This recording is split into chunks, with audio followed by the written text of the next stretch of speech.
欢迎来到我们的频道，希望您在这里度过一段轻松愉快的时光。今天我们想为您带来以下新闻。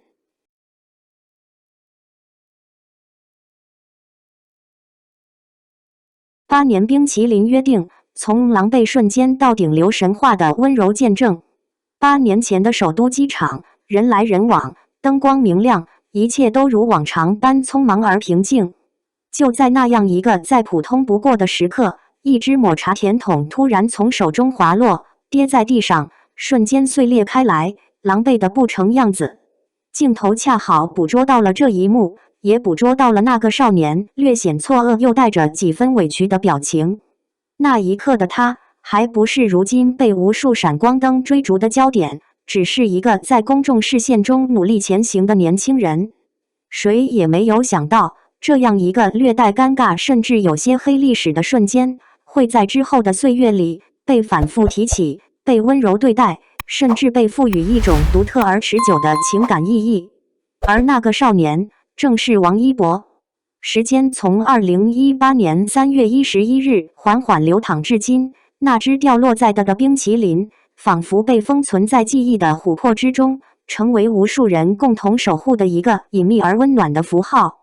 最初，它不过是网友口中的一个调侃，是粉丝之间会心一笑的素材，是社交媒体上短暂热闹过的一段视频。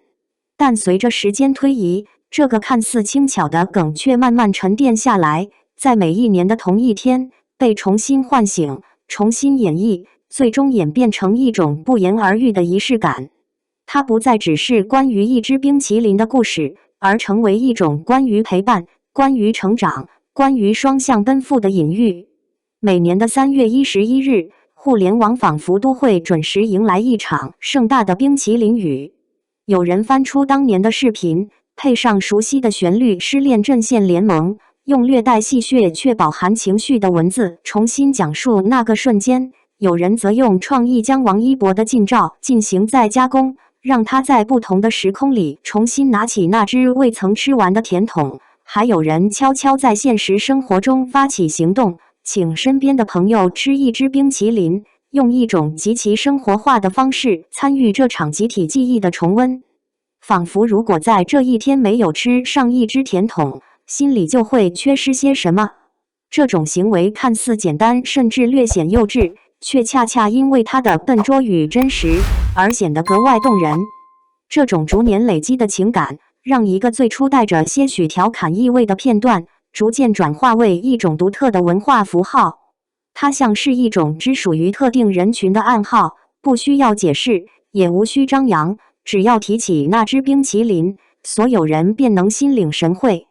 就像生活中那些微不足道却被记住的小细节，比如有人记得你不喜欢香菜，比如有人在意你曾经的尴尬，这些看似无关紧要的瞬间，恰恰构成了最真实的情感连接。粉丝们用这样一种方式，将一个曾经的狼狈时刻重新定义，让它不再是需要掩饰的过去，而是可以被反复提及、反复咀嚼的甜蜜记忆。今年的3月，这种情绪再次被推向一个新的高潮。在巴黎的秀场之外，一张他啃着饼干的照片突然登上热搜。画面中的他神情自然，动作随意，却意外地勾连起8年前的那个瞬间。评论区迅速被这次终于没掉的调侃刷屏，看似轻松的玩笑背后，却藏着一种长久陪伴之后才会产生的默契。屏幕这一端的无数人，仿佛在同一时间露出了会心的微笑，那是一种不需要语言解释的情绪，是对时间流逝的感知，也是对成长轨迹的确认。而在时尚的语境中，这种对比显得尤为强烈。巴黎时装周的灯光之下， Chanel、Loewe 与 Lacoste 这些拥有100年历史的品牌，在同一时间段内将目光聚焦于同一个东方面孔，让它连续多日稳坐头牌。对于外界而言，这是一种显而易见的认可，是时尚资源与个人影响力的叠加，是所谓顶流地位的直观体现。外媒用东方贵公子来形容他，照片中的他身形挺拔，气质沉稳，与当年那个在机场略显局促的少年形成鲜明对比。然而有趣的是，粉丝们关注的重点却始终没有改变。他们并不只是在意那些华丽的标签与头衔，而是会在高清照片中仔细寻找他眼角细微的褶皱，会因为某个熟悉的表情而笑得泪流满面。因为在他们看来，这些细节才是真正连通过去与现在的桥梁。那种神态，那种在不经意间流露出的真实，依旧和8年前那个蹲在地上捡冰淇淋的少年如出一辙。时间改变了他的身份与位置，却没有抹去那些最本真的部分。有人会将这样的故事解读为一种典型的逆袭叙事，从平凡到耀眼，从边缘到中心，仿佛一切都遵循着既定的成功模板。但对于真正一路陪伴过来的人而言，这样的理解未免过于简单。他们所守护的，从来不是一个完美无瑕的顶流神话，而是那个曾经会因为一只掉落的冰淇淋而手忙脚乱的普通少年，是那个与他们一样会经历尴尬、会有不完美瞬间的人。正是这些看似不够光鲜的片段，让一切显得真实而可信。在粉丝的叙述体系中，那只冰淇淋早已超越了事件本身，成为一种象征。它象征着成长过程中不可避免的失误，也象征着那些被时间温柔包裹的记忆。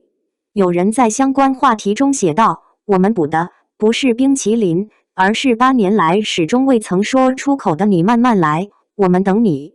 这句话之所以打动人心，正因为它揭示了这场集体行为背后的真正情感动因，那不是简单的追逐与仰望，而是一种更为平等、更为耐心的陪伴。当人们再次回看当年的视频，会逐渐意识到，真正触动人心的，并不是后来被不断强化的成功叙事，而恰恰是那个未经修饰的瞬间本身。时间流转至今，在巴黎的街头，他依然会下意识地整理围巾，因为早已习惯了镜头的存在，而屏幕之外的粉丝，则通过每年固定的打卡，将一段曾经的黑历史慢慢熬成了甜。那是一种近乎固执的温柔，用重复与坚持对抗遗忘，用幽默与调侃包裹深情。这种关系本身也构成了一种独特的文化现象。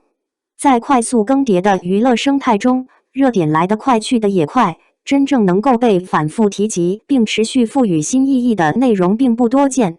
而冰淇淋事件之所以能够跨越8年的时间，依旧保持活力，正是因为它始终建立在真实与情感之上。它没有被刻意美化，也没有被强行升华，而是在一次次自发的种树中，逐渐形成了一种集体认同。那只掉落在2018年的冰淇淋，其实从未真正冷却。它在时间的长河中缓慢融化，与无数个被记住的瞬间交织在一起，最终凝结成一种近似琥珀的存在，将过去与现在一同封存。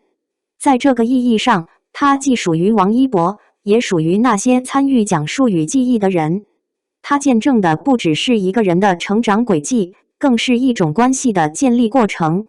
或许，所谓顶流的真正含义，并不完全在于数据与曝光，而在于是否有人愿意将你生命中的每一个瞬间都认真对待。